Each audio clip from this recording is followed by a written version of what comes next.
नमस्कार। स्वागत है आपका कहानियों के इस सफरनामे में। हम सुन रहे हैं दीवार में एक खिड़की रहती थी। पिछले भागों में हमने जाना कि कैसे एक साधारण खिड़की सोच, एहसास और उम्मीद का रास्ता बन जाती है। हर रोज वही खिड़की, पर हर रोज एक नया रंग, एक नई गहराई। अगर आपने पिछले भाग अब तक नहीं सुना तो पहले जरूर सुनिए। हर भाग जिंदगी को समझने का एक नया नजरिया है। तो चलिए सुनते हैं।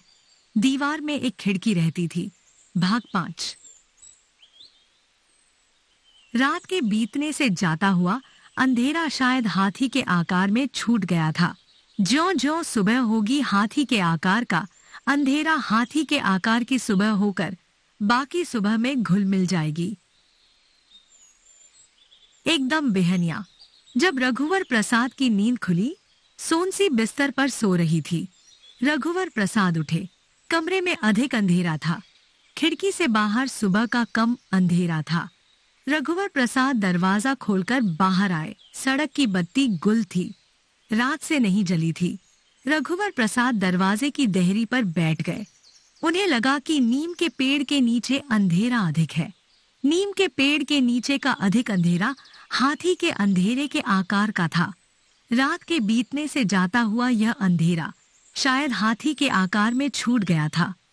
ज्यों-ज्यों सुबह होगी हाथी के आकार का अंधेरा हाथी के आकार की सुबह होकर बाकी सुबह में घुल मिल जाएगी। परंतु रघुवर प्रसाद ने देखा कि ज्यों-ज्यों सुबह हो रही थी और उजाला फैल रहा था, हाथी के आकार का स्पष्ट अंधेरा हो रहा था। सुबह इस अंधेरे को भूल रही थी। इस हो रही सुबह को क्या रघुवर प्रसाद याद दिलाए चिल्लाकर कि इस हाथी के आकार के अंधेरे को तुम भूल गई हो? पर रघुवर प्रसाद सोचते रहे और पूरी सुबह हो गई। पूरी सुबह में वह सचमुच का हाथी था। हाथी पर साधु नहीं था। तब तक सोनसी उठकर आ गई थी। उसने भी हाथी को देखा। साधु हाथी छोड़कर चला गया? हो सकता है, सोनसी ने कहा। उसे अभी पूरा विश्वास था कि साधु पास की गली में हो। फिर उसने आशा छोड़ दी। एक न एक दिन यही होना था। पड़ोसियों को मालूम होगा तो गुस्सा होंगे। अभी साधु के आने की आशा है, मुझे नहीं है।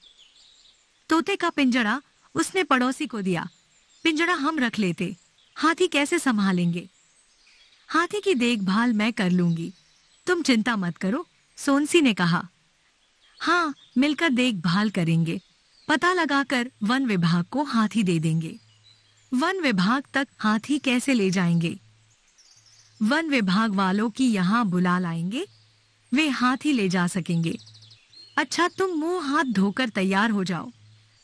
पहले तुम तैयार हो जाओ, मैं यहाँ देखता हूँ। कुछ नहीं होगा, देखना क्या। चलो उठो। सोनसी ने रघुवर प्रसाद को हाथ पकड़कर उठाया।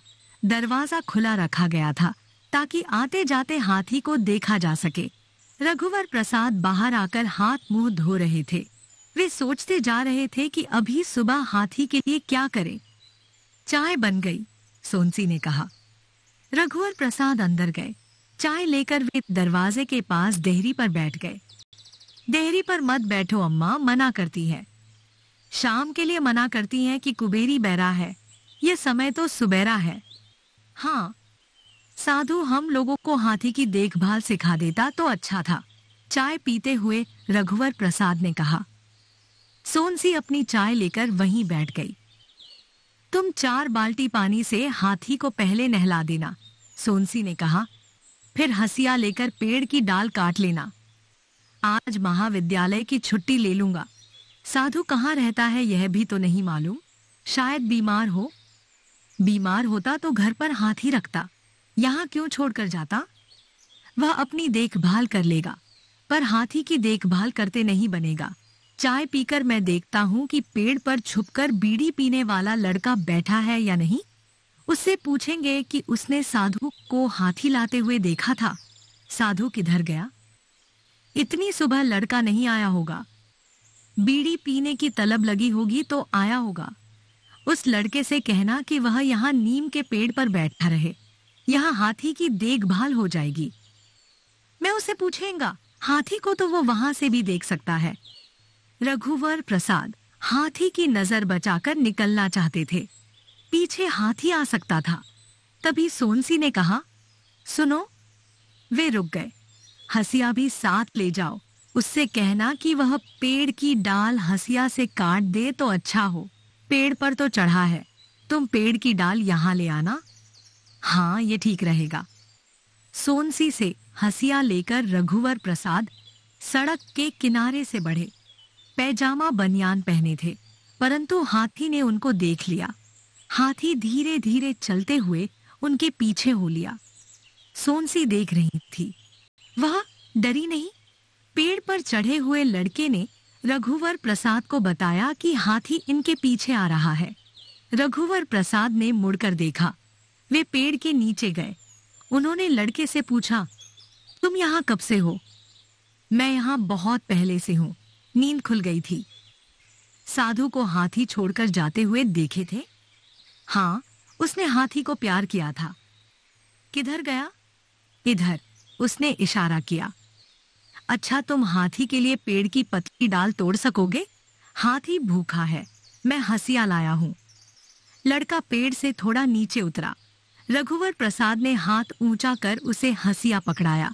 वह फिर चढ़ गया। हाथी वहां आ गया था। लड़का पेड़ की डाल काटकर गिराने लगा। रघुवर प्रसाद पीछे हट गए थे। पेड़ की डालों को देख हाथी समझ गया कि यह उसके लिए है। हाथी उसकी तरफ बढ़ा। हाथी को खाता देखकर रघुवर प्रसाद खुश हो गए। पेड़ पर चढ़ा लड़का भी खुश था। उधर सोनसी भी बहुत खुश थी। वह गुनगुना रही थी और थोड़ा थिरक रही थी। सड़क अभी तक सुनसान थी। दूर से बैलगाड़ी के आने की आवाज सुनाई दे रही थी। सुबह का सब कुछ सुनाई और दिखाई देने लगा था। हाथी के खाने का जब तक जुगाड़ नहीं था, सुबह में रुकावट थी। सोनसी वहां आ गई। डाल को अपने हाथ से हाथी को खिलाने लगी। बस हो गया, रघुवर प्रसाद ने लड़के से कहा। लड़का नीचे उतर आया। वह अपने हाथ से हाथी को खिलाने लगा। रघुवर प्रसाद भी खिलाने लगे थे। सोनसी को घर का काम करना था। वह लौट आई। रघुवर प्रसाद ने लड़के से पूछा था, तुम अभी पेड़ पर रहोगे ना? हाँ, पेड़ पर रहूंगा। हाथी के खाने के लिए अभी बहुत है। मैं जाऊं? उन्होंने लड़के से पूछा। हाँ। लड़के ने रघुवर प्रसाद को हसिया लौटा दिया था। घर आकर रघुवर प्रसाद फिर देहरी पर दरवाजे से टिककर बैठ गए। वे हाथी को आता हुआ देख रहे थे। सोनसी खाना बनाने की तैयारी कर रही थी। जाओ, तालाब से नहाकर आ जाओ। मैं कब की नहा चुकी हूँ। मैं हाथी को देख रहा हूँ, वह क्या करता है। उसका पेट भर गया है, उसकी चिंता नहीं है। इधर उधर न चला जाए, गड़बड़ तो नहीं होगी। नहीं होगी, हाथी समझदार है। तुम टेम्पो से महाविद्यालय चले जाना। अच्छा, मैं नहा कर आता हूँ। हाथी का ध्यान रखना। हाँ, रखूंगी। रघुवर प्रसाद की चड्डी बनियान चारपाई पर रखी थी। कपड़े और अंगोछा भी लेकर वे खिड़की से कूद गए। गोबर से लिपी पगडंडी पर वे भागते जा रहे थे। जाते समय बूढ़ी अम्मा नहीं दिखाई दी। लौट रहे थे तब एक पेड़ के नीचे बैठी थी। बूढ़ी अम्मा, क्या कर रही हो? रघुवर प्रसाद ने पूछा। ठहर ठहर। बूढ़ी अम्मा ने भागते हुए रघुवर प्रसाद को रोका। बूढ़ी अम्मा के हाथ में ताजी पत्ती से बना एक दोना था। उसमें 2 बताशे थे। बूढ़ी अम्मा ने गरम गरम इसे छुआया हो। बताशे से ताजी गंध आ रही थी। इसे खा ले। बूढ़ी अम्मा ने बताशा तोड़कर रघुवर प्रसाद को खिलाया। ले जा, सोनसी को दे देना। दोना पकड़ाते हुए बूढ़ी अम्मा ने कहा। रघुवर प्रसाद दोना लेकर भागे। आधा बताशा रास्ते में फिर खाया। कमरे के अंदर घुसते हुए उन्होंने खुले दरवाजे से देखा था। हाथी नीम के पेड़ के नीचे खड़ा था। सोनसी को दोना पकड़ाते हुए उन्होंने कहा, बूढ़ी अम्मा ने दिया है, खा लो। मैंने खा लिया है। सोनसी ने आधा बताशा खाया और आधा बचा बताशा रघुवर प्रसाद को दिया तो उन्होंने खा लिया। पड़ोस में ताला बंद था, इसलिए अच्छा था। घर के सामने एक छुट्टा हाथी से खतरा हो सकता था। उसकी हल्की टक्कर से दीवार भरभरा कर गिर सकती थी। उसकी समझदारी पर एक सीमा तक विश्वास किया जा सकता था। जो समझदारी थी वह सिखाई हुई समझदारी थी। इस सिखाई हुई समझदारी पर ही विश्वास किया जा सकता था। इसके अलावा जो था उस पर विश्वास नहीं था। हाथी पेड़ के नीचे खड़ा हुआ चुपचाप था, साधु नहीं था। रघुवर प्रसाद तो नहा चुके थे। उन्होंने सोनसी से कहा, हाथी नहीं नहाया, तालाब ले जाते तो अच्छा था।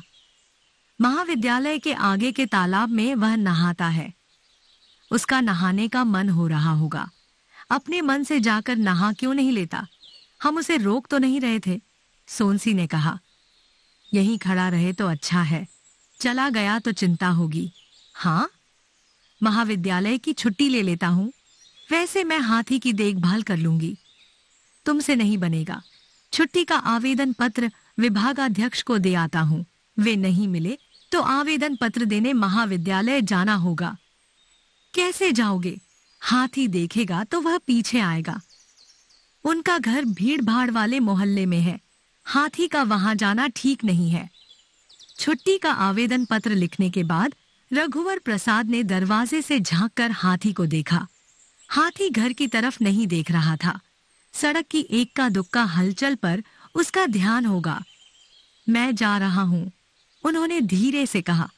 हल्के से दरवाजा खोला। पैर दबाकर घरों के किनारे किनारे वे चले। कुछ दूर जाने के बाद देखा कि हाथी वहीं खड़ा था। तेजी से विभागाध्यक्ष के घर की ओर वे बढ़े। मन हुआ कि दौड़ते जाएं तो समय बचेगा। आवेदन पत्र कमीज की ऊपर की जेब में था। वे दौड़ने लगे। जेब के चिल्लहर बज रहे थे। दौड़ने से गिर न जाए इसलिए बाएं हाथ से जेब दबाए वे दौड़ रहे थे। विभागाध्यक्ष जलेबी का पूड़ा पकड़े सड़क की दूसरी ओर से घर आ रहे थे। रघुवर प्रसाद को उन्होंने दौड़ते हुए देखा। उन्हें लगा कि क्या बात है। रघुवर प्रसाद ने विभागाध्यक्ष को नहीं देखा था। वे विभागाध्यक्ष के घर की ओर मुड़े तो विभागाध्यक्ष ने आवाज दी, रघुवर प्रसाद, रघुवर प्रसाद। रघुवर प्रसाद ने आवाज नहीं सुनी। पास एक आदमी जा रहा था। वह समझ गया था कि दौड़ने वाले को आवाज दी जा रही है। न तो वह रघुवर प्रसाद को जानता था न विभागाध्यक्ष को। सहायता की दृष्टि से उसने रघुवर प्रसाद से कहा, रघुवर प्रसाद। सुनकर रघुवर प्रसाद ठहर गए। वे विस्मय से आदमी को देख रहे थे। आपको बुला रहे हैं, उसने विभागाध्यक्ष की ओर इशारा किया। रघुवर प्रसाद ने विभागाध्यक्ष को देखा तो विभागाध्यक्ष ने हाथ उठाया। क्या बात है रघुवर प्रसाद? चिंतित से विभागाध्यक्ष ने पूछा। आज की छुट्टी का आवेदन पत्र देना था सर। सब ठीक तो है ना? रघुवर प्रसाद कुछ कहते कहते रुक गए। चलो घर पर बैठते हैं, जलेबी ठंडी हो रही है। नहीं सर, मुझको जल्दी है। किस बात की जल्दी? कुछ नहीं सर, आवेदन पत्र उन्होंने विभागाध्यक्ष को दिया। जलेबी नहीं खाओगे? नहीं सर। छुट्टी लेकर क्या खिड़की के पीछे घूमने जाओगे? नहीं सर। अच्छा, थोड़ी देर में मैं तुम्हारे घर आता हूँ। नहीं सर, सब ठीक है। सब ठीक है तो छुट्टी क्यों ले रहे हो? विभागाध्यक्ष ने कहा। वैसी बात नहीं है, कहकर रघुवर प्रसाद तेजी से मुड़े। मुड़कर 2 कदम बाद उन्होंने सर कहा। यह सर उन्हें पहले कही हुई बात के साथ कहना था कि बात है, पर वैसी बात नहीं है सर। जो कहने से छूट गया था बाद में निकला। बाद में निकले सर के कारण विभागाध्यक्ष ठहर गए थे कि रघुवर प्रसाद कुछ कहेंगे। इस सर को उन्होंने कुछ कहेंगे का पहला कहा हुआ शब्द समझा। रघुवर प्रसाद बिना कहे चले गए। विभागाध्यक्ष ने सोचा कि रघुवर प्रसाद झंझट में है। वे पूछेंगे कि सर कहने के बाद उन्होंने आगे कहा क्यों नहीं। लौटते समय भी रघुवर प्रसाद कुछ दूर तक तो दौड़े थे, फिर थक जाने के कारण नहीं दौड़े। बाद में वे धीरे लौटे। उन्हें हाथी दूर से दिख गया था। वे अभी भी कुछ छुपकर लौट रहे थे। हाथी ने रघुवर प्रसाद को देख लिया था। वह रघुवर प्रसाद की तरफ नहीं बढ़ा। शायद हाथी ने सोचा होगा कि रघुवर प्रसाद उससे दूर नहीं जा रहे हैं, पास आ रहे हैं। कितने दिन हो गए को कितने दिन हो गए में ही रहने देना चाहिए। दिन को गिनती में नहीं समझना चाहिए, किसी को भी नहीं। गिनती चार दीवारी की तरह है जिसमें सब मिट जाता है। अंतहीन जैसे का भी गिनती में अंत हो जाता था। जो गिना नहीं गया उसका विस्तार अनंत में रहता था कि वह कभी भी कहीं भी है, चाहे कितना छोटा या कम क्यों न हो। अभी सुबह से घर के सामने का हाथी कब से है हो गया था। सुबह बीती थी, यह ऐसी बीती थी कि रोज की सुबह लग रही थी। रघुवर प्रसाद हाथी को हमेशा की तरह देख रहे थे। हाथी ने रघुवर प्रसाद को हमेशा की तरह देखा होगा। सोनसी हमेशा की तरह घर का काम करते हुए हाथी को देख जाती थी। स्वाभाविक तौर पर उसकी मनस्थिति ऐसी थी कि वह खुशी से भरी रहती। हाथी का सुख हाथी की चिंता से बड़ा था। रघुवर प्रसाद घर के अंदर घुसे। उनके आते ही सोनसी ने कहा, खाना थोड़ी देर में बन जाएगा, पर मैं महाविद्यालय नहीं जाऊंगा। छुट्टी का आवेदन पत्र मैंने विभागाध्यक्ष को दे दिया है। भूख नहीं लग रही है? लग रही है, गरम गरम खा लेना। तुम नहीं खाओगी? सब काम करने के बाद खाऊंगी। मैं तुम्हारे साथ खाऊंगा। घर का सब काम तुम्हारे खाने के बाद खत्म होता है। विभागाध्यक्ष से रहा नहीं गया कि रघुवर प्रसाद झंझट में होंगे। कुछ कहा नहीं और रघुवर प्रसाद के घर उन्हें जाना चाहिए। महाविद्यालय जाते समय वे रघुवर प्रसाद के घर की ओर मुड़े। रघुवर प्रसाद के घर के सामने खड़ा हुआ हाथी उन्हें दिखा। उन्होंने सोचा था यदि खास बात नहीं हुई तो वे रघुवर प्रसाद को स्कूटर पर महाविद्यालय ले जाएंगे, परंतु हाथी था। रघुवर प्रसाद छुट्टी लेकर हाथी से घूमने जा रहे हैं। रघुवर प्रसाद और सोनसी दरवाजे पर बैठे थे। रघुवर प्रसाद ने विभागाध्यक्ष को देखा तो उठकर खड़े हो गए। सोनसी भी खड़ी हो गई। विभागाध्यक्ष स्कूटर खड़ा कर रहे थे तो रघुवर प्रसाद ने चिल्लाकर कहा, वहां नहीं, दूर रखिए और दूर, संभल कर आइए। साधु नहीं है, अकेला हाथी है। हाथी से दूर स्कूटर खड़ा कर विभागाध्यक्ष किनारे से रघुवर प्रसाद के पास आए। साधु कहाँ गया? विभागाध्यक्ष ने पूछा। नहीं है, हाथी छोड़कर चला गया, रघुवर प्रसाद ने झेंपते हुए कहा। क्या इसीलिए छुट्टी ले रहे हो? जी सर, हाथी की देखभाल के लिए। कब तक देखभाल करोगे?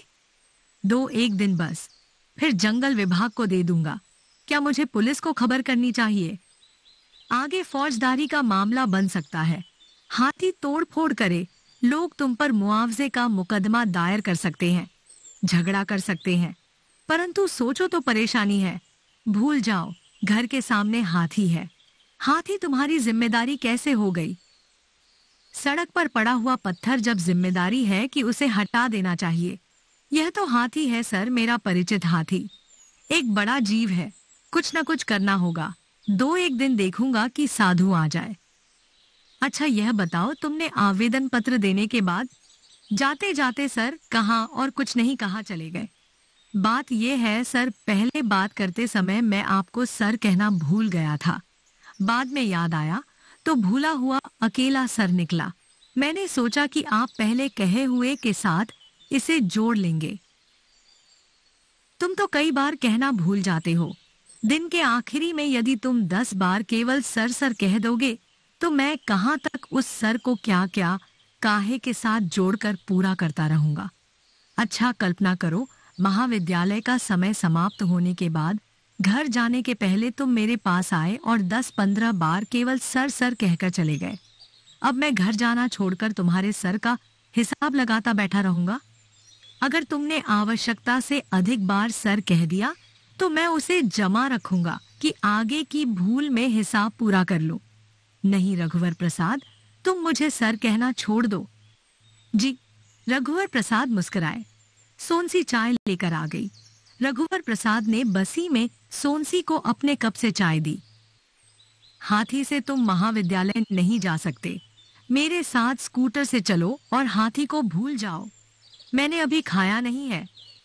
डब्बा ले चलो, विभागाध्यक्ष ने कहा। सोनसी ने डब्बा तैयार किया। रघुवर प्रसाद का मन नहीं हो रहा था कि सोनसी कठिनाई में न पड़ जाए। मैंने छुट्टी का आवेदन पत्र दिया है। रघुवर प्रसाद आखिरी में सर कहना चाहते थे पर नहीं कहा। मैं इसे फाड़ देता हूँ। विभागाध्यक्ष ने आवेदन पत्र फाड़ दिया। फिर वे खिड़की के पास गए। खिड़की से सिर निकाला, इधर उधर देखा। उन्होंने गहरी सांस खींची। चलो, विभागाध्यक्ष ने कहा। चलिए, डब्बा लेकर रघुवर प्रसाद ने कहा। रघुवर प्रसाद के जाने के बाद खिड़की की तरफ गाय आई। एक रोटी गाय को देने के बाद एक रोटी लेकर सोनसी हाथी के पास गई। दोनों हथेलियों पर रख हाथ फैला उसने रोटी हाथी को दी। हाथी रोटी उठा रहा था, पर सोनसी ने आंख बंद नहीं की। सूंड का स्पर्श उसे हुआ था। वह खाना खाने बैठी तो पेड़ पर छिपकर बीड़ी पीने वाला लड़का आया। सोनसी पहले उसे पहचानी नहीं। वह हमेशा पेड़ पर दिखा था। अपने हाथ से हाथी को खिलाने वह पेड़ से नीचे उतरा था, तब धरती पर दिखा था। हाथी के लिए डगाल काट दूं? उसने सोनसी से पूछा। 12-13 साल का लड़का था। कमीज और खाकी हाफ पैंट पहना था, दुबला पतला। आंख बड़ी थी, बाल तेल से चुपड़े, कंघी किए हुए थे। खाना खाएगा? सोनसी खाना लेकर बैठी थी। रोटी है? उसने पूछा। भात है, सोनसी ने कहा। एक बड़ी टठुलिया में सोनसी ने उसे भात, हरी मिर्च, थोड़ा प्याज और चुटकी भर नमक दिया। यही वह अपने लिए लेकर बैठी थी। साग नहीं था। वह हड़बड़ हड़बड़ खा रहा था। धीरे खाओ, सोनसी ने कहा। सोनसी की तरफ देखकर वह धीरे खाने लगा। दरवाजा खुला था। सोनसी जहां बैठी थी वहां से हाथी दिख रहा था। फिर हाथी दिखना कम हो गया। थोड़ा हिस्सा सूंड का दिख रहा था। सोनसी खाते खाते सरक गई। अब करीब आधा हाथी उसे दिखने लगा। छुपकर बीड़ी क्यों पीता है? सोनसी ने पूछा। ददा मारता है। मत पिया कर, सोनसी ने समझाया। टठुलिया में उसका भात खत्म हो गया था। वह सिर झुकाए नमक चाट रहा था। भात और दूं? हाँ, दे दो, उसने कहा। उसे बहुत भूख लगी थी। जब तक उसका बाप घर पर रहता वह घर नहीं जाता था। घर के सामने दरवाजे के पास डंडा दीवार से टिका दिखता तो वह समझ जाता कि बाप घर में है। जब डंडा नहीं रहता तब घर में घुसता। उसका बाप राउत था। वह घर घर दूध दुहता और गाय बैल चराने दूर निकल जाता। बाप को यह पता था कि उसके डर से लड़का घर नहीं आता, इसलिए वह अधिक से अधिक समय घर से बाहर रहने का यत्न करता। भूल से घर आ जाता और लड़का वहां होता तो लड़का पीछे आंगन की दीवार फांद कर भाग जाता। अकेला लड़का था। उसकी दोनों लड़की छुटपन में मर गई थीं। लड़के के भागने के बाद भी उसका बाप घर पर नहीं रुकता था।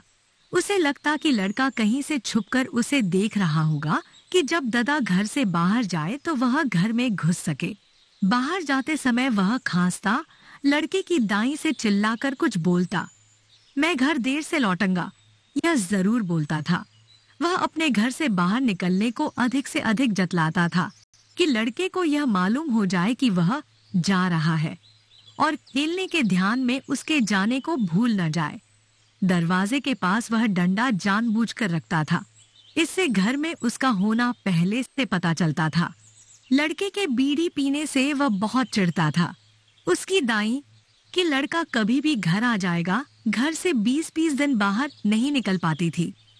वह जब तब घर के बाहर रखे डंडे को अंदर छुपा देती ताकि वो घर आ जाए। यदि वो पूछे ददा है तो कहेगी नहीं है। कुछ ऐसा हो जाए कि सब साथ घर में रहने लगे। सोनसी ने भात डाला। और दूं? सिर हिलाकर उसने मना किया। तब भी सोनसी ने थोड़ा भात परोस दिया। सड़क के किनारे कुछ दूर गूलर का पेड़ था। कमीज के कॉलर में पीछे पीठ की तरफ हंसिया लटकाए वह पेड़ पर चढ़ गया। चढ़ने में यह आसान पेड़ था। इस पेड़ के बड़े खोखल को देखकर लड़के ने सोचा कि बीड़ी माचिस के अलावा भी कुछ छुपाकर रखा जा सकता है। यहाँ सड़क के आदमी की नजर से वह बचा रह सकता है। पहले का पेड़ अब गुप्त नहीं रह गया था। पेड़ बदलते रहना चाहिए। यह पेड़ घना था। इसका तना मोटा था, ऊंचा अधिक नहीं था।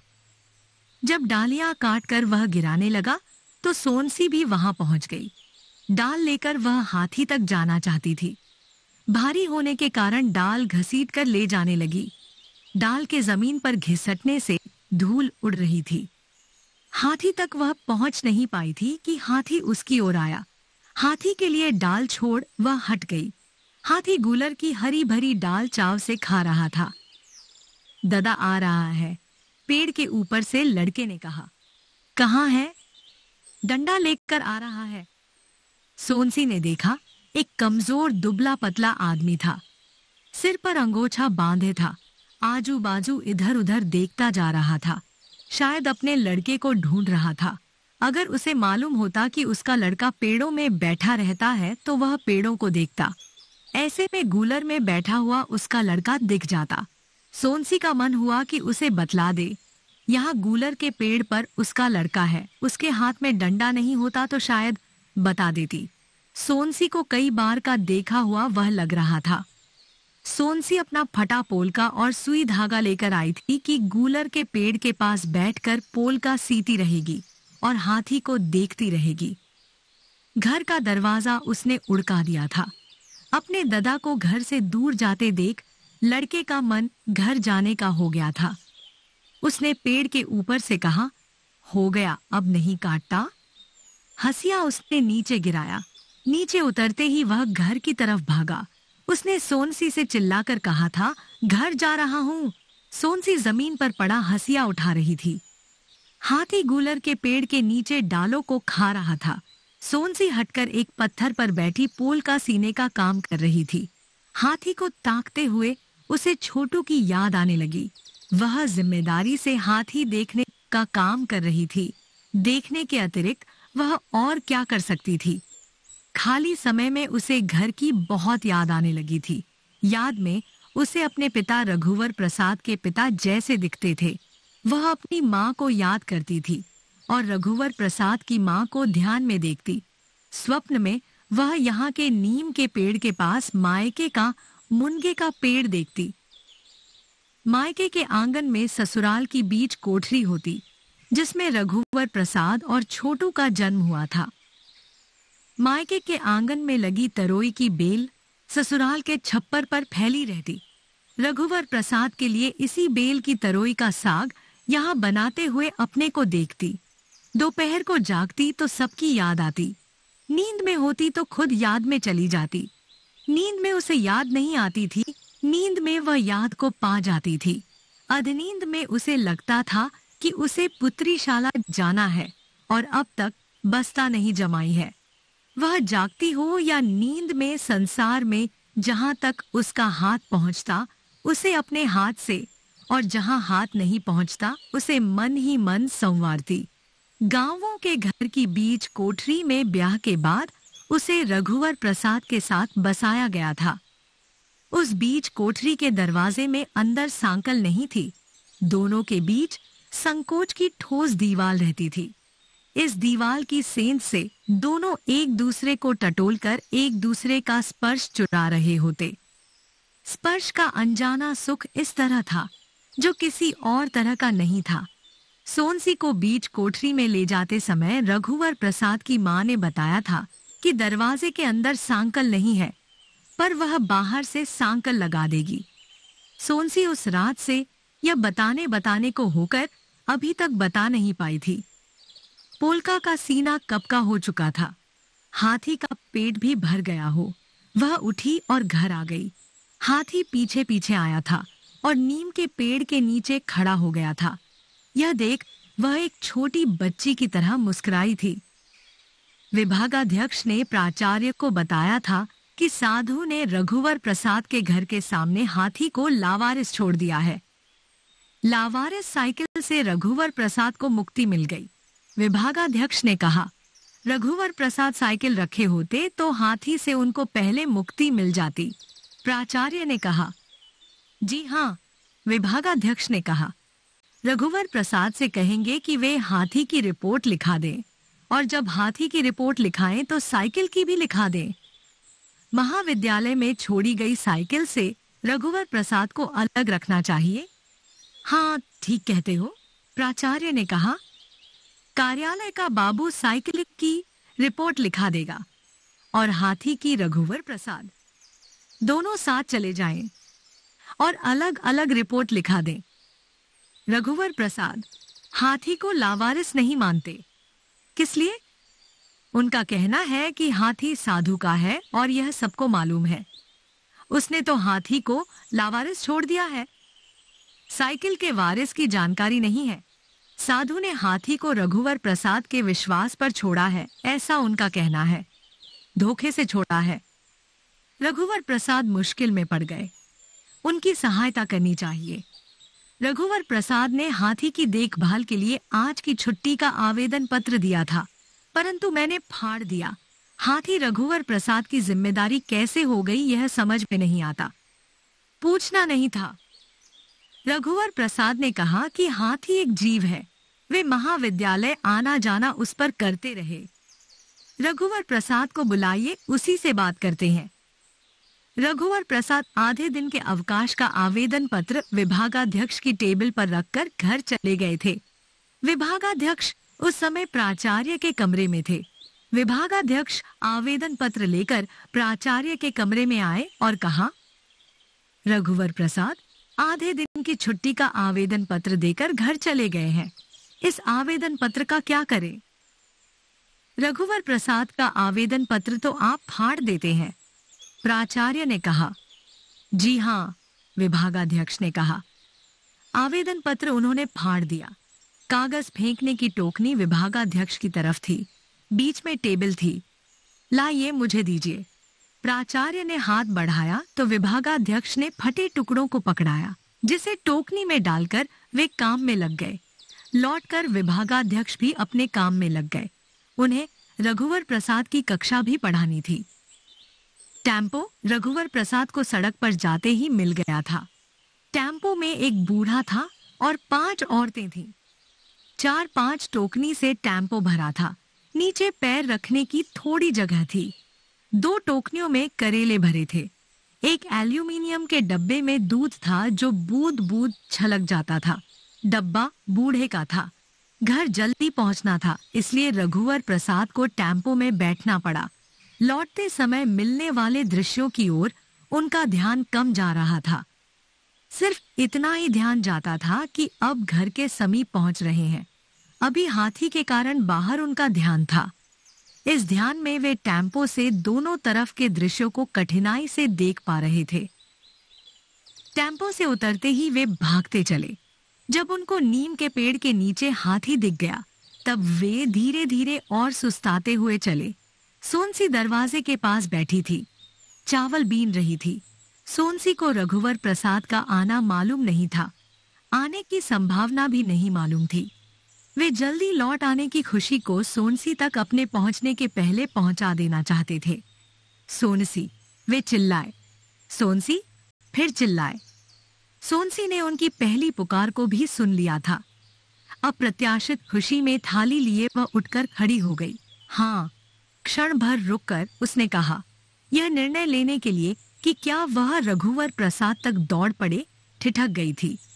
ठिठक जाने की देरी के कारण उसने हाँ कहा था कि उसके पहुंचने के पहले उसकी हाँ रघुवर प्रसाद तक पहुंच जाए। दोनों पड़ोसियों के घरों में ताला बंद होने से आसपास उनका खुला हुआ एकांत था। हाथी ने भी रघुवर प्रसाद की आवाज सुनी होगी। तभी रघुवर प्रसाद की दृष्टि गली में पड़ी। गली से साधु एक आदमी का सहारा लिए हुए आता दिखा। रघुवर प्रसाद की आशा के विपरीत यह था। वे आश्चर्य से खड़े रह गए थे। सोनसी भी चावल की थाली लिए हुए उन तक आ गई थी। गली के सामने दोनों खड़े थे। साधु ने सोनसी को हाथ जोड़कर प्रणाम कहा। रात को जब आए थे तब तबीयत बहुत खराब थी। घर में चक्कर खाकर गिर पड़े, बेहोश पड़े रहे। हाथी की चिंता थी।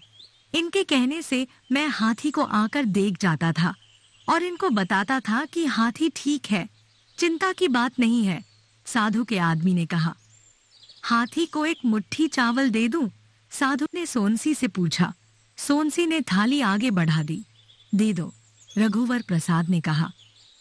एक मुट्ठी चावल उठाकर साधु ने हाथी के मुंह में डाल दिया। अब तबीयत ठीक है? सोनसी में पूछा। हाँ, सिर झुकाए हुए साधु ने कहा। साधु लज्जित था कि वह हाथी छोड़ जाने का अपराधी है। वह हाथी पर बैठकर जाने को हुआ। उसे जल्दी हाथी ले जाने की थी। चाय पीकर जाना, सोनसी ने कहा। चाय नुकसान करेगी, साधु के साथी ने कहा। सुस्ता लो, पानी पी लेना, रघुवर प्रसाद ने कहा। अब तबीयत अच्छी है, साधु ने कहा। साधु हाथी पर बैठकर चला गया। हाथी धीरे धीरे जा रहा था। साधु का साथी आदमी भी जाने को था। तब रघुवर प्रसाद ने पूछा, क्या आप साधु का इलाज करते हैं? नहीं, मेरे पिता वैद्य हैं। चाय पिएंगे? नहीं, चाय नुकसान करती है, कहकर वह चला गया। सोनसी और रघुवर प्रसाद धीरे धीरे घर जा रहे थे। 4 कदम की दूरी का बाहर पूरे बाहर को लौटा रहा था कि उनका घर आखिरी एकांत में था। कमरे में भी इतना एकांत इकट्ठा हो गया था कि कब से एक एक क्षण को जमा किया गया हो। इस एकांत को दोनों एक साथ पा लेना चाहते थे। यह अकेले का एकांत नहीं था, साथ का था, इसलिए कोई आगे नहीं जा रहा था, साथ जा रहे थे। रघुवर प्रसाद ने दरवाजा बंद किया, पर वे अंदर से सांकल लगाना भूल गए। सोनसी को भी याद नहीं थी, एकांत को पाने की जल्दी थी। यद्यपि रघुवर प्रसाद सांकल लगाना भूल गए थे, पर दरवाजा उन्होंने ऐसे बंद किया था कि दरवाजा बंद होते ही वे घर समेत दूसरों से अदृश्य हो गए। कमरे के अंदर के फूल की एक कली, इतने एकांत के एक क्षण को भी वे छोड़ना नहीं चाहते थे। उस बगीचे की सारी कलियों को चुन लेना चाहते थे कि सोनसी उनको गूंथे और वे सोनसी का श्रृंगार करें। रघुवर प्रसाद और सोनसी प्रेम का समय पा रहे थे। सोनसी एक एक क्षणों को गूंथती और रघुवर प्रसाद सोनसी के थोड़े थोड़े निर्वस्त्र शरीर को अलंकृत करते। सोनसी पूरी अलंकृत होकर निकली थी। रघुवर प्रसाद कुछ बोलते थे, पर सोनसी उनको कल्प वृक्ष की तरह सुन रही थी। वृक्ष को सुनने में उसने वृक्ष की फुनगी को, एक एक पत्ती को, हरे फलों को सुना। एक हरे फल का उसने पकना सुना, उसने फल का मीठा होना सुना। एक पल को उसने कच्ची अमिया की तरह खट्टा सुना। पल के पकने के बाद उसने नजरी को मादक सुना। वह बार बार फूल के खिलने और फल के पकने को सुन रही थी। सुनने का मेला लगा था। अपने शरीर के अंदर उसने वृक्ष की जड़ को सुना। आखिरी में उसने वृक्ष के बीज को सुना। सुनो, सोनसी ने कहा। क्या है? बीज कोठरी के दरवाजे में अंदर सांकल नहीं लगी थी, सोनसी ने कहा। सुनकर रघुवर प्रसाद चौंक उठे। उन्होंने देखा दरवाजे में अंदर सांकल नहीं लगी थी, खिड़की खुली थी, खटिया की आड़ थी। रघुवर प्रसाद ने दरवाजे को अंदर से बंद किया। दोनों फिर लेट गए। लेटते ही रघुवर प्रसाद ने हाँ कहा। सोनसी के तब कहे का यह हाँ था। अम्मा ने पहले बता दिया था, कहा था वह बाहर से सांकल लगा देगी। तुम मुझको पहले बताई क्यों नहीं? कैसे बताती? क्या तुमने छपाक की आवाज सुनी थी? सोनसी ने फिर पूछा। क्या तुमने छपाक की आवाज सुनी थी? सोनसी ने फिर पूछा। पहले तालाब चुप था, फिर छपाक बोला था। तालाब में मछली का उछलना कहाँ होगा, पर मुझको तालाब में परछाई पड़ने की लगातार आवाज आ रही थी। सोनसी अघाई हुई सी रघुवर प्रसाद के कान के पास करवट लेकर बोली, एक पक्षी तालाब के ऊपर उड़ रहा हो। नहीं, लगातार परछाई पड़ने की आवाज। रघुवर प्रसाद सोचने लगे, तालाब के ऊपर ठहरा हुआ बादल होगा। उन्होंने कहा, नहीं। किनारे का पेड़ होगा? नहीं। धूप की परछाई होगी? नहीं। दिन के प्रकाश की परछाई होगी? नहीं। तालाब के अंदर से निकली हुई चट्टान की परछाई? नहीं। किनारे के पेड़ के घोंसले की? उसमें सोनसी के अंदर एक तालाब था, उसमें रघुवर प्रसाद की परछाई हो। ऐसे में उसे नींद आ गई। रघुवर प्रसाद भी कुछ और सोच पाते, वे भी सो गए। धीरे धीरे कमरे का उजाला कम होता जा रहा था। हो सकता है कमरे में तालाब की परछाइयां एक एक कर इसलिए उतरकर आ रही हो कि उनकी चर्चा क्यों बंद हो गई। इसलिए जब कमल की परछाई वहां आई हो तो कमल जैसा उजाला कम हुआ हो। फिर चिड़ियों के बच्चों की चिड़ियों का घोंसले में लौटने का बेरा था, इसलिए ची ची की आवाज बहुत थी। फिर पेड़ की, फिर सूर्य के डूबने के बाद गहरे हो रहे आकाश की। जब उनकी नींद खुली तो तालाब में चंद्रमा की परछाई पड़ी। शायद इस छपाक की आवाज से उनकी नींद खुली हो। बहुत देर हो गई, सोनसी ने उठते हुए कहा। गे में ऊ की मात्रा गुड़िया बहुत दिन से नहीं दिखी। दूसरे बच्चे भी नहीं दिखते। खटिया की आड़ हो गई है। झांकने से हम लोग नहीं दिखते, इसलिए उन लोगों ने झांकना बंद कर दिया। मैं खटिया गिरा देती हूँ। कहकर सोनसी ने खटिया गिरा दी।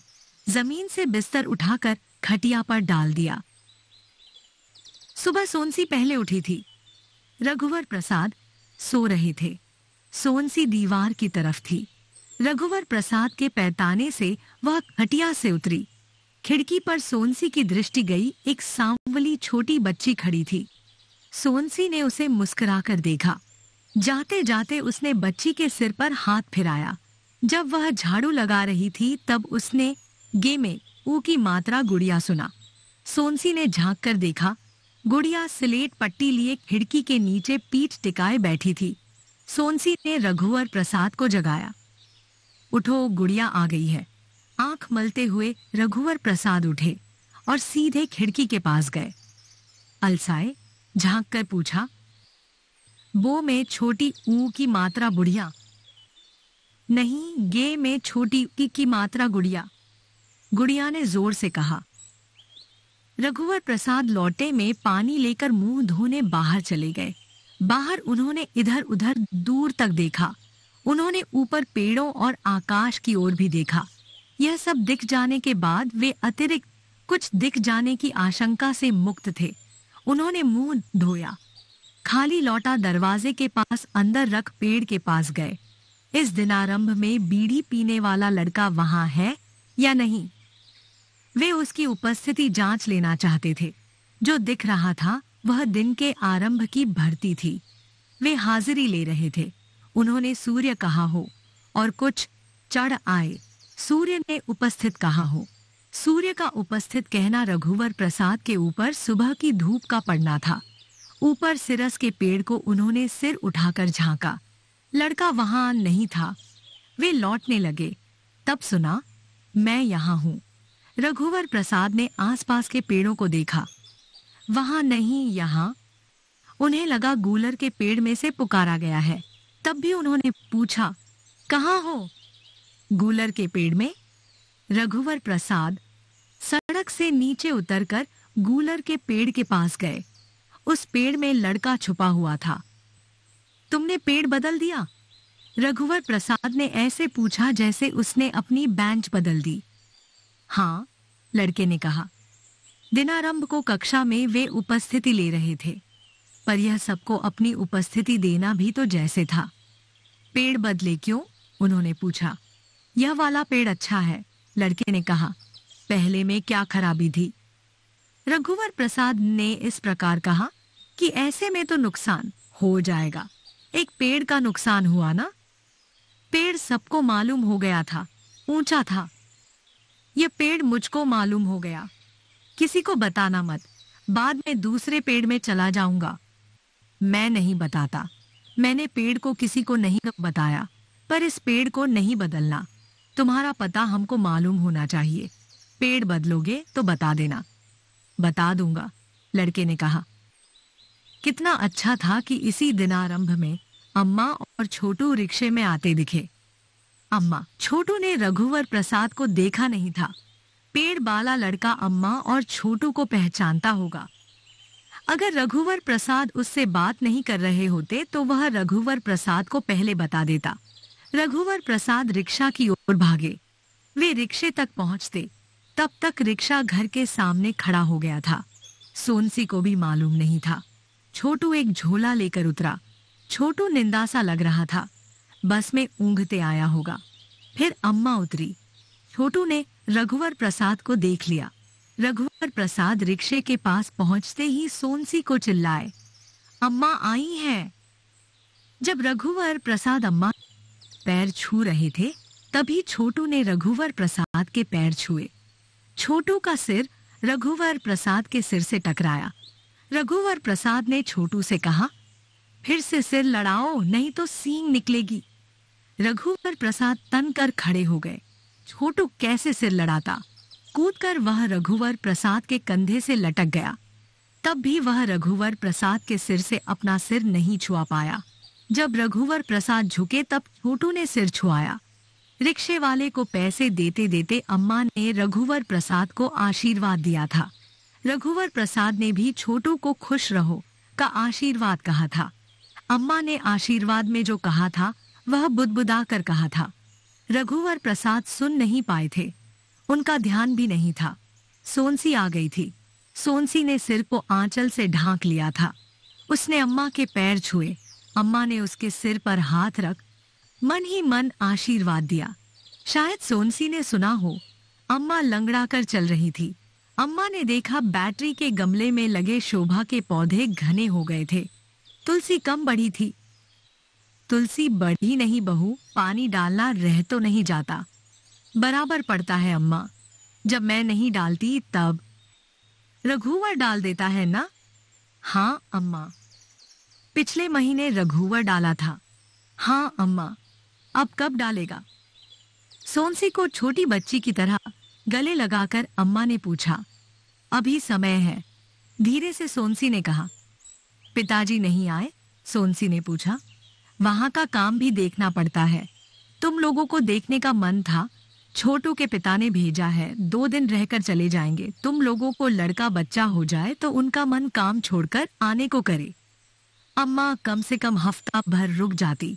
रघुवर प्रसाद ने कहा। नहीं, तेरे पिता को खाने पीने की तकलीफ हो जाती है। चूल्हा में बनाएंगे खाएंगे। छोटू की पढ़ाई नहीं हो रही है, स्कूल बंद है।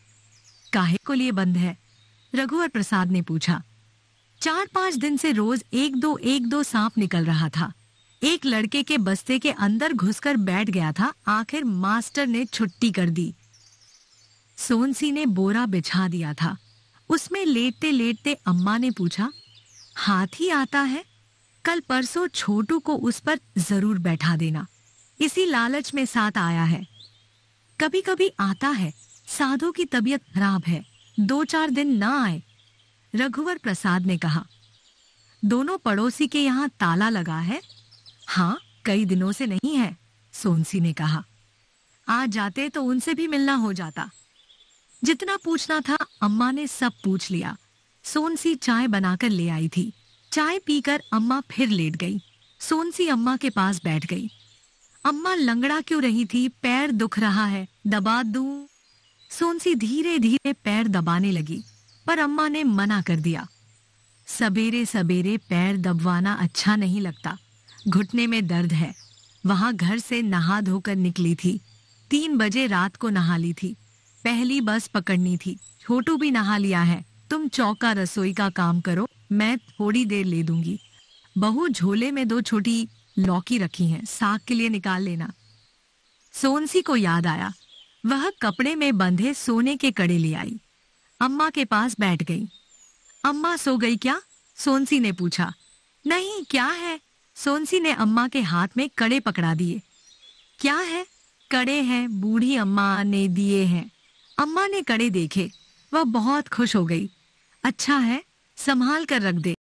सोनसी कड़े की पोटली कैलेंडर के खीले में फिर टांगने जा रही थी, पर अम्मा ने संभाल कर रखने को कहा था तो पेटी में रखने लगी। बहू, कड़े पहनकर तो दिखा। अम्मा ने लेटे लेटे फिर कहा। सोनसी ने कड़े पहने।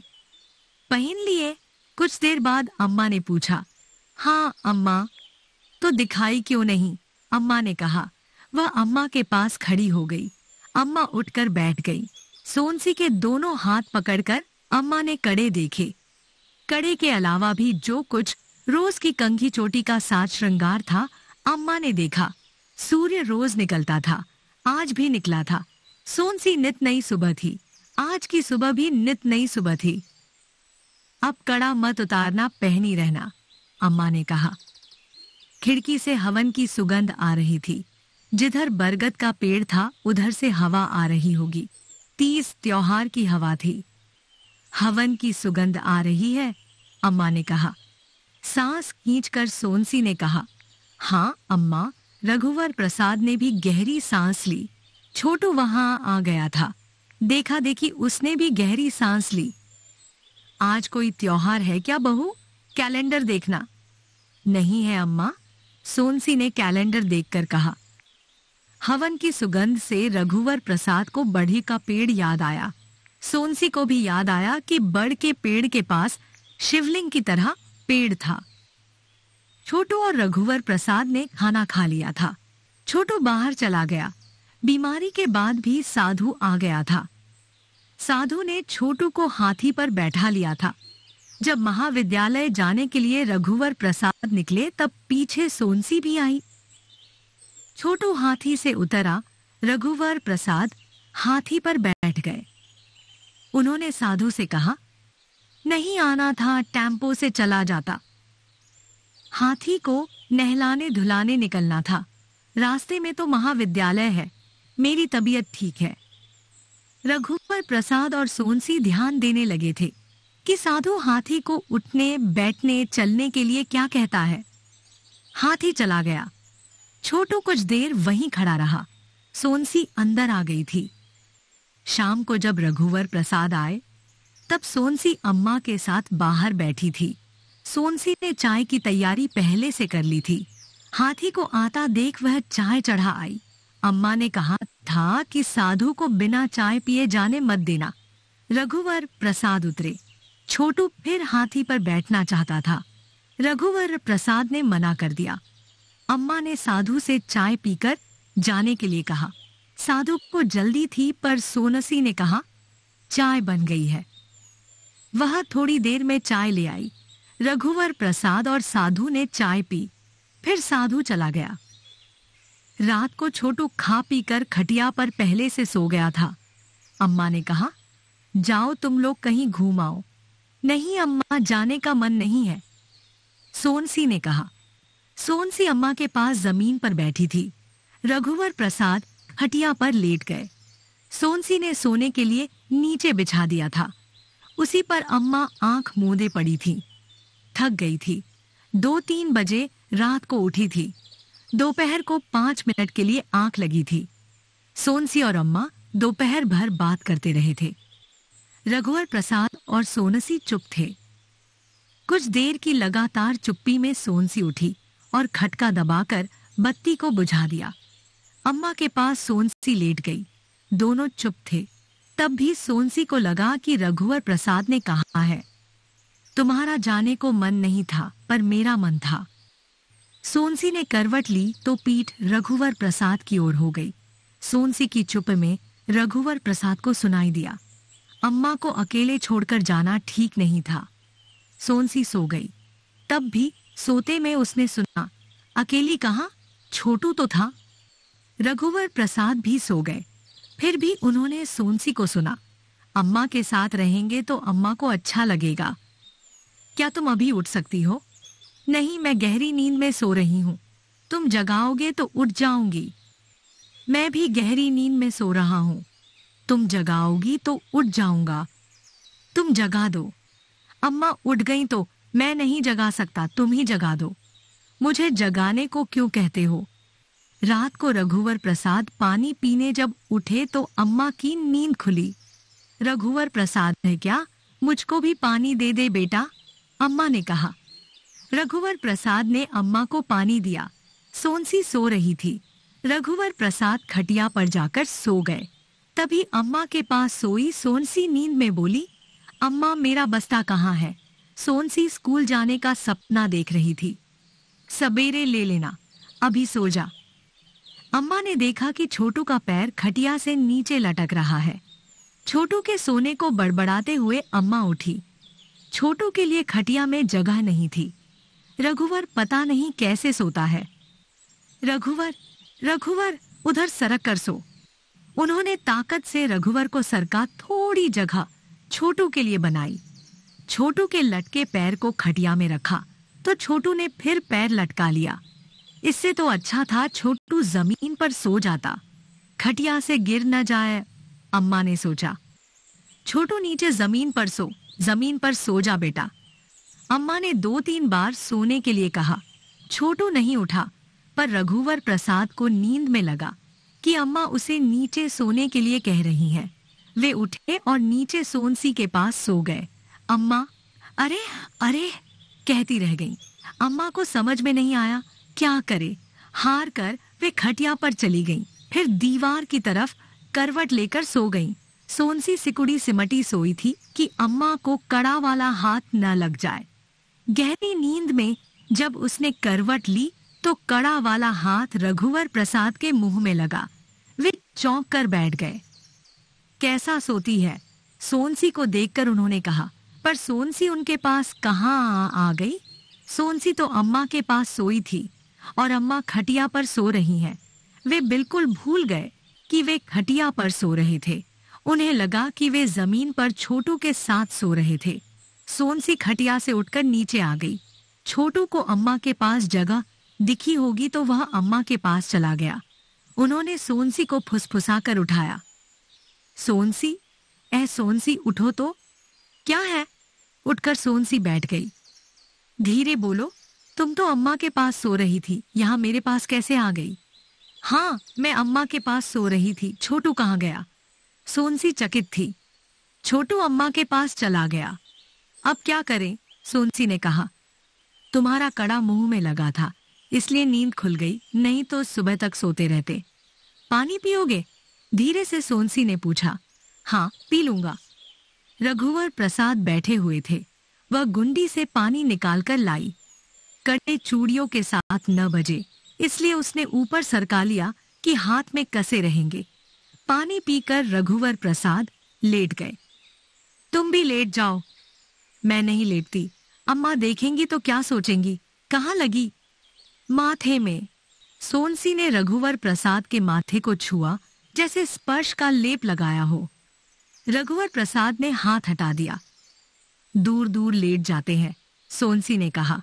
वह रघुवर प्रसाद से दूर खिसक कर लेट गई। रघुवर प्रसाद भी उससे कुछ दूर सरक गए। रघुवर प्रसाद लंबे थे।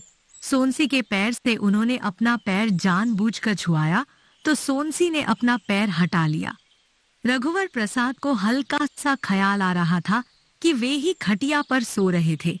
ऐसा होता तो सोनसी कहती, अम्मा बेसुध सो रही थी। रघुवर प्रसाद सोच रहे थे कि लंबी चौड़ी धरती हो और दोनों धरती पर सोए हों, तब भी यही लगेगा कि दोनों साथ साथ सो रहे हैं।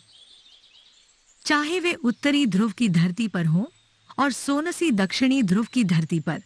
क्या उत्तरी ध्रुव और दक्षिणी ध्रुव अलग अलग खटिया नहीं हो सकते? उत्तरी और दक्षिणी ध्रुव के बीच छोटू को सुला दिया जाए तो ठीक रहेगा। वे उठे। उन्होंने छोटू को दोनों हाथों से उठाया, बीच में छोटू को सुला दिया। तुम चाहो तो अम्मा के पास सो जाओ, धीरे से उन्होंने कहा। सोनसी अंधेरे में आंख खोले देख रही थी। खिड़की से चंद्रमा का उजाला कमरे में था। छोटू को सोनसी ने चादर उड़ा दिया था। करवट लेते ही रघुवर प्रसाद का पैर सोनसी से छुआया। सोनसी ने अपना पैर नहीं हटाया। रघुवर प्रसाद को नींद आ गई। दोनों सो गए। सोते में सोनसी ने सुना, तुमने पैर नहीं हटाया? सोते हुए रघुवर प्रसाद ने सुना, हाँ। दोनों गहरी नींद से और गहरी नींद में सो रहे थे। सुबह जब अम्मा उठी तो उसने अपने सिवाय सबको जमीन पर सोते हुए पाया। उसने सोचा अब की रात खटिया उठा देंगे और सभी जमीन पर फैलकर सो सकेंगे।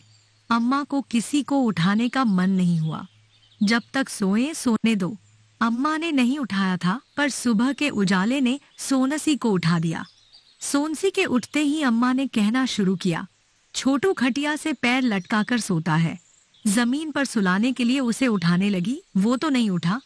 रघु ने सोचा कि उसको उठाया जा रहा है, वह उठा और जमीन पर सो गया।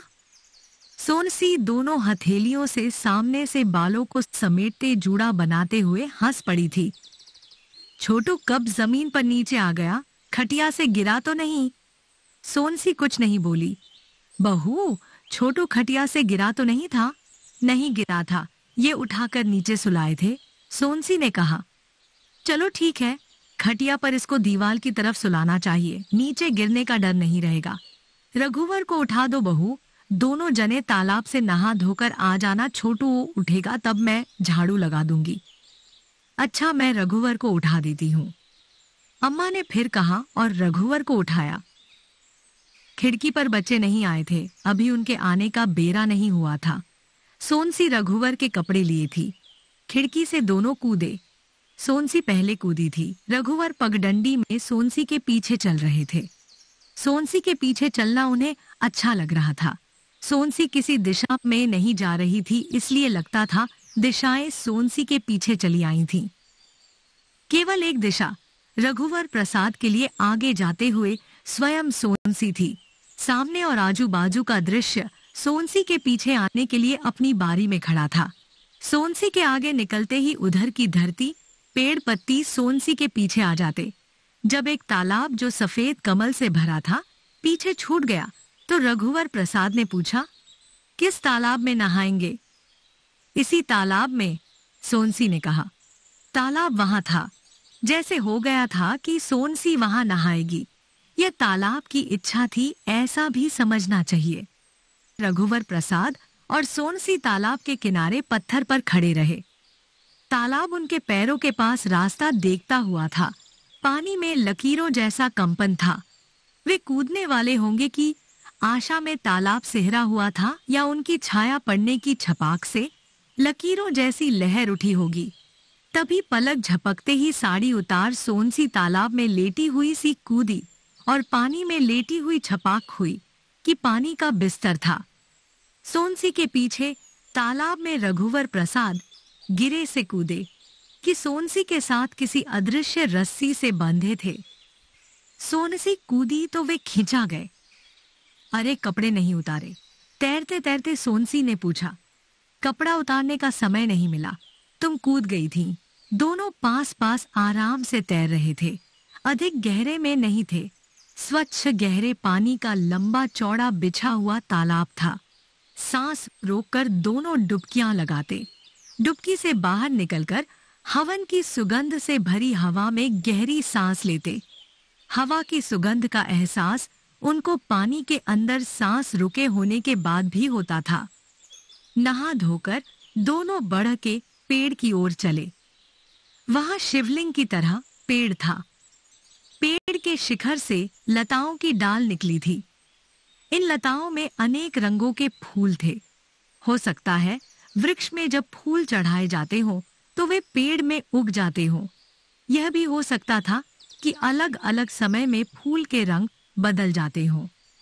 इस समय सफेद रंग के फूल थे। फूल पेड़ से मुरझाने के पहले गिरकर बिखर जाता था। जिसके पास यह फूल होता उसी के लिए अर्पित लगता था। सोनसी के पास बहुत फूल पड़े थे। सोनसी ने फूल चुने और आंचल में लपेटकर कमर में खोस लिए। रास्ते में बैठे बैठे बोहारते हुए बूढ़ी अम्मा मिली।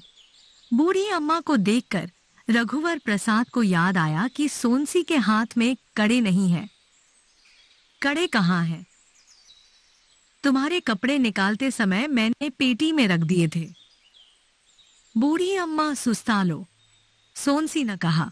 बूढ़ी अम्मा से झाड़ू लेकर सोनसी वहां झाड़ू लगाने लगी। जल्दी जल्दी उसने आसपास पूरा बौहार दिया था। बस बस इतनी जगह भर बची थी। बूढ़ी अम्मा ने कहा। नहा धो लिए? बूढ़ी अम्मा मान ने फिर पूछा। हाँ अम्मा, दोनों ने कहा। बूढ़ी अम्मा के पास एक छोटी टोकनी मकोई से भरी थी। मुट्ठी मुट्ठी भर मकोई उन्होंने लिया। छोटू भी तो आया है? बूढ़ी अम्मा माँ ने पूछा। सोनसी ने कुछ और मकोई लेकर आंचल में बांध लिए। धुले हुए कपड़े सोनसी के कंधे पर थे।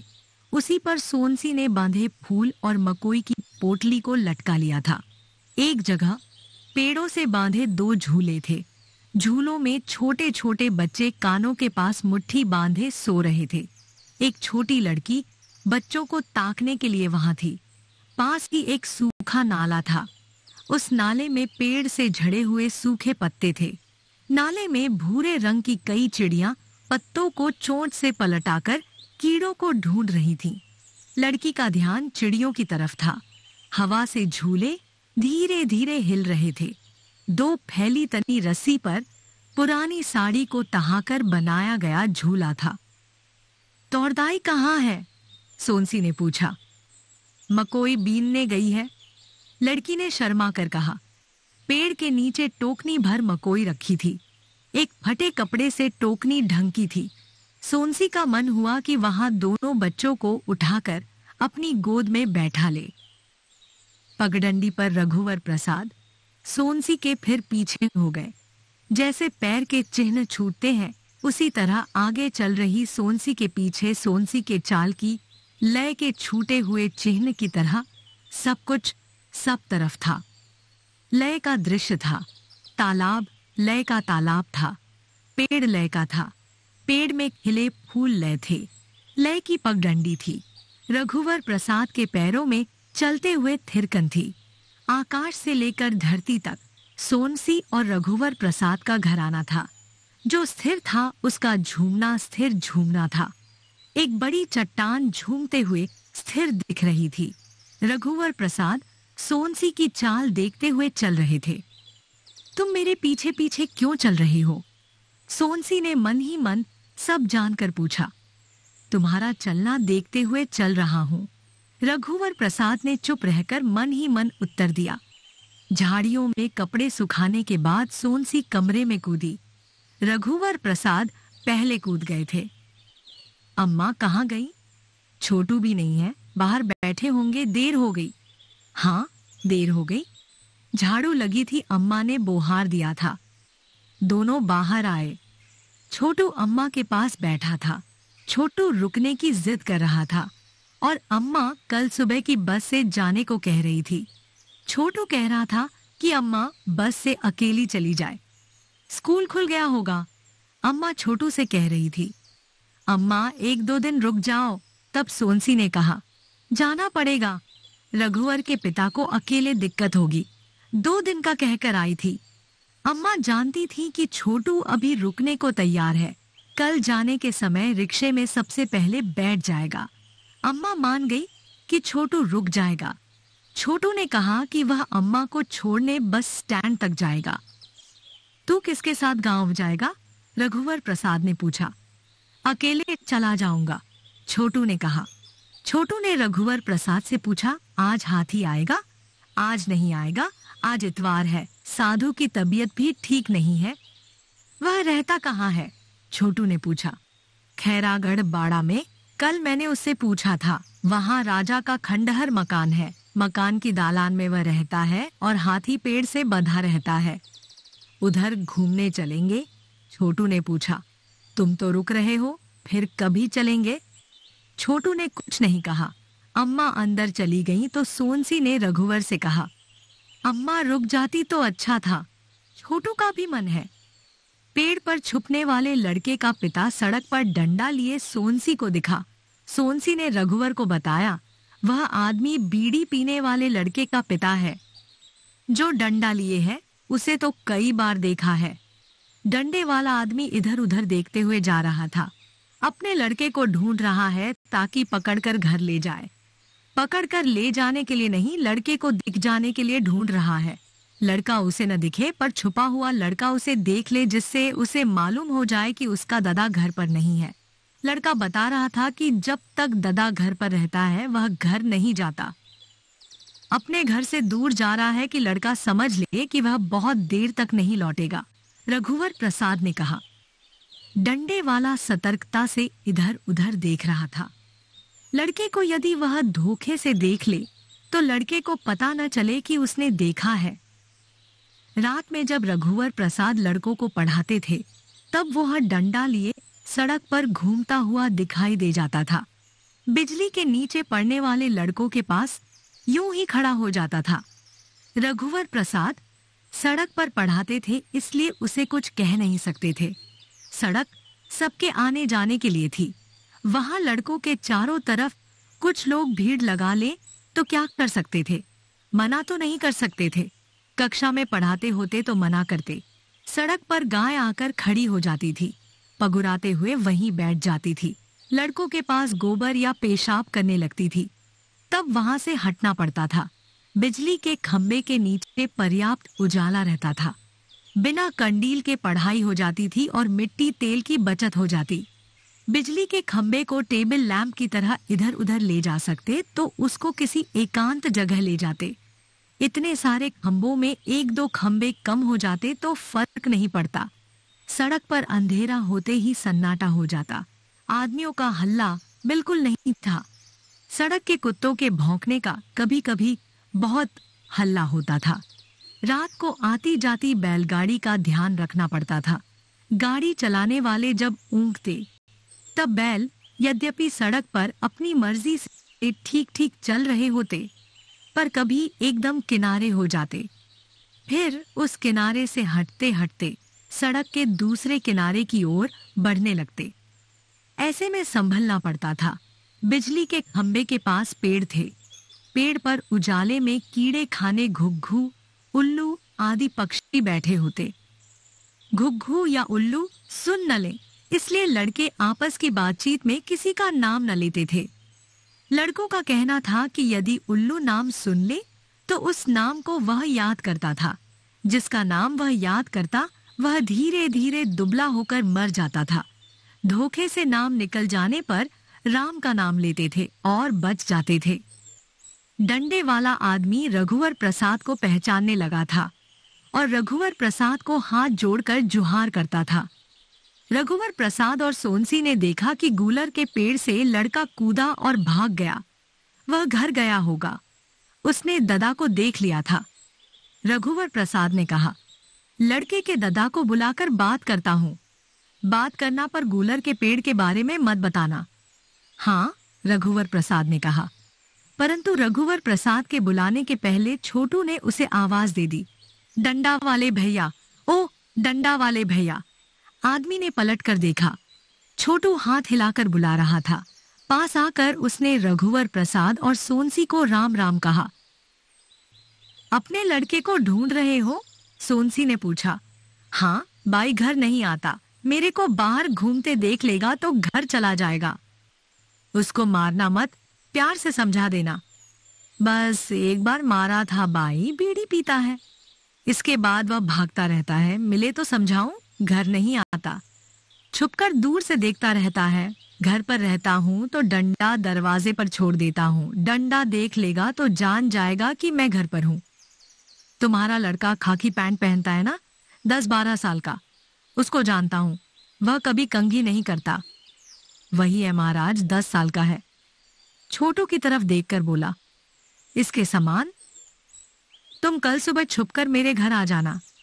तुम्हारे लड़के को मैं समझा दूंगा। समझ जाएगा तो अपने साथ घर ले जाना।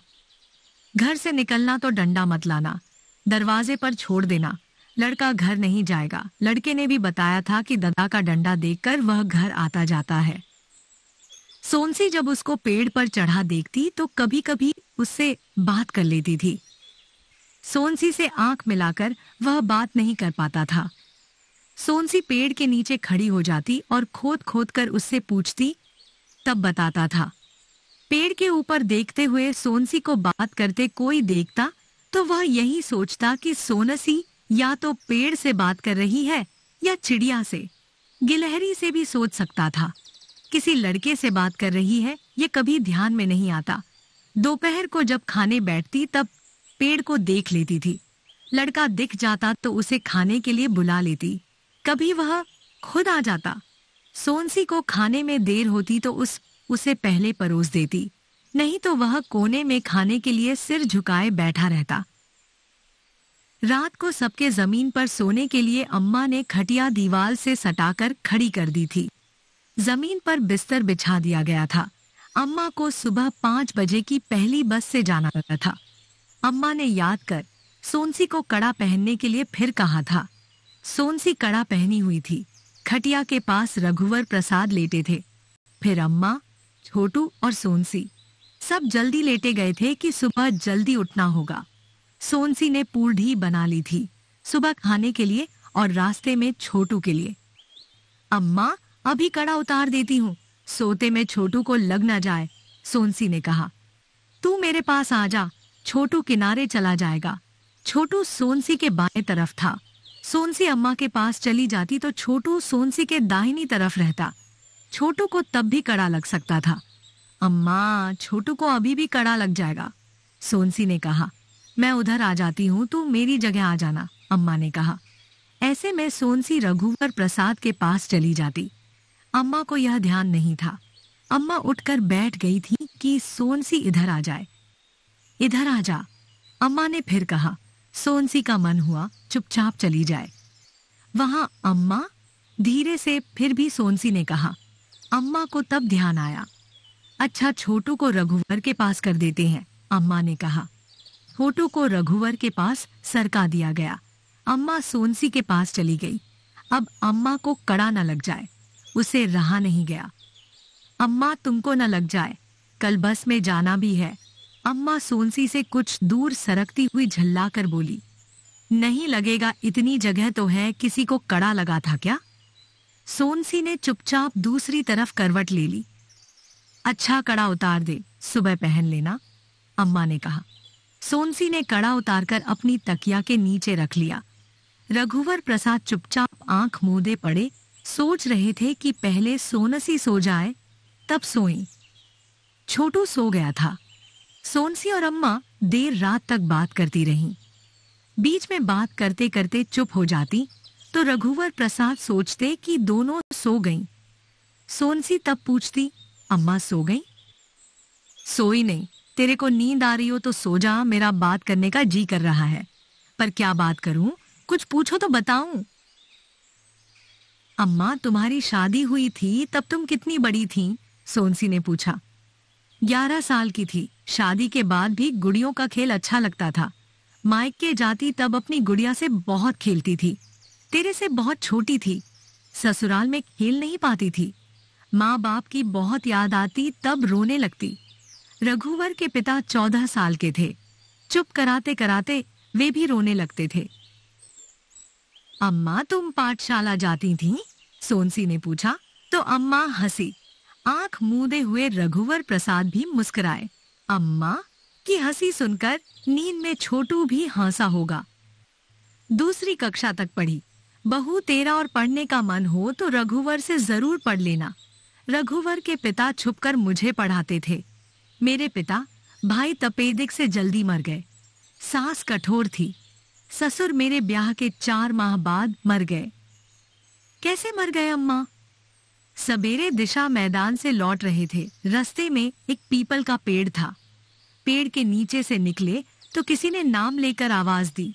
अकड़कर बोले, कौन है? तो कहा, रुक जा। नहीं रुकता, कहकर चले आए। बड़ी बड़ी मूंछ थी। डंडा रखते थे, पगड़ी बांधते थे। सुबह सुबह का अंधेरा था, कंडील ले जाना भूल गए थे। घर आए तो बुखार था, फिर उठे नहीं। अम्मा चुप हो गईं। सोनसी भी कुछ नहीं बोली। थोड़ी देर बाद अम्मा ने पूछा, बहू सो गई? नहीं अम्मा। रघुवर से बड़ी एक बेटी और थी। सांवली थी पर रघुवर से रंग साफ था। सुंदर थी। बड़ी माता में वह भी मर गई। कितनी बड़ी थी अम्मा? 3 साल की थी रघुवर तब हो गया था। छोटा था, महीने भर का, काला दुबला पतला। रघुवर हुआ तो सास बहुत खुश हुई। अच्छा नहीं दिखता था। देखकर सास ने कहा था, लड्डू गोल नहीं है तो क्या लड्डू तो है। रघुवर को देखकर सास की सारी बीमारी दूर हो गई। परागा के दुख से बीमार पड़ गई थी। परागा उनके साथ सोती थी। परागा कौन अम्मा? मेरी बड़ी लड़की बेटी। अम्मा चुप हो गई। सोनसी सोच रही थी कि अम्मा ने परागा को बेटी कहा था कि उसे। सोनसी से रहा नहीं गया। वह पूछ बैठी, अम्मा तुमने बेटी किसको कहा था? हाँ बेटी, दोनों को, अम्मा ने फिर कहा। इस बार भी अम्मा हंसी। सोनसी का मन रघुवर के बारे में पूछने का बहुत था। सोच रही थी कैसे पूछे। बहुत देर तक चुप रही तो अम्मा ने फिर पूछा, सो गई क्या? नहीं अम्मा, ऐसे ही बात करो, अच्छा लग रहा है। अम्मा, इनके पैर के घुटने के नीचे चोट का निशान कैसे हुआ? अरे रघुवर को मलाई खुरचन अच्छी लगती थी। एक बार कढ़ाई में दूध होंटा रही थी, उसकी खुरचन थी। रघुवर को मैं बुलाई खुरचन खा ले। वह दौड़ते आया और चौके सामने रखे सिल से टकरा गया। मांस हिल गया था, हड्डी दिखने लगी थी। रो रहा था। मुंह में थोड़ी खुरचन डाल दी तो कुछ देर के लिए चुप हो गया। रघुवर के पिता अस्पताल से पट्टी बांधवा लाए थे। औंटाया हुआ दूध जो थोड़ा रघुवर के पिता के लिए था, रघुवर ने पिया था। उसकी जांघ में भी कटे का निशान है। हाँ अम्मा, बोलते बोलते सोनसी रुक गई। बाई जांघ में लंबा कटे का निशान था। सोई तो नहीं? नहीं अम्मा। सुन रही है ना? हाँ अम्मा। गांव में सर्कस आया था। लोहे के तार का घेरा बना था। सब लोग सर्कस देखने गए। छोटू नहीं हुआ था। रघुवर बहुत ऊधमी था। सीधे तो चलता नहीं था। तार के बीच से निकलने लगा तो फंस गया। लोहे के कांटे से चिरा गया था। बहुत खून बहा।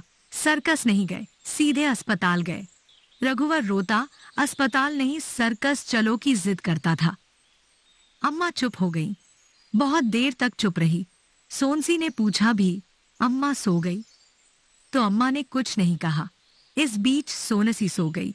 अम्मा सोई नहीं थी, बीते हुए में चली गई थी। थोड़ी देर बाद पूछा, बहू सो गई? सोनसी ने जवाब नहीं दिया। अच्छा सो जा, कहकर अम्मा सोनसी की तरफ करवट लिए सो गई। अम्मा का बायां हाथ सोनसी के ऊपर था। रघुवर प्रसाद भी सो गए। सोनसी ने रघुवर प्रसाद को नींद में सुना, तुम सो गई? हाँ, तुम नहीं सोए? मैं भी सो गया। कितनी देर हो गई? तुम सोई उसके बाद। सोए रहो, सवेरे जल्दी उठना है। हाँ, रिक्शा लाने पहले मोटर स्टैंड जाना पड़ेगा।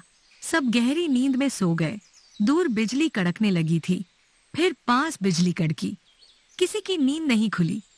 पहले धीरे धीरे पानी गिरा, फिर जोर से। रघुवर प्रसाद ने नींद में सोनसी को सुना, लगता है पानी गिर रहा है। हाँ गिर रहा है। गहरी नींद में सोनसी ने सुना, पेड़ पर लड़का बैठा होगा, भीग रहा होगा। हाँ भीग रहा होगा। तुम उठो, उसको यहाँ बुला लो। बिजली फिर कड़की। रघुवर प्रसाद उठकर बैठ गए। टटोलकर उन्होंने खटका दबाया। सोनसी भी उठ गई। अम्मा ने पूछा, 3 बज गए क्या? नहीं अम्मा, 2 बजा है, सो जाओ। मैं सोती हूँ, 3 बजे उठा देना। अच्छा, रघुवर प्रसाद ने कहा।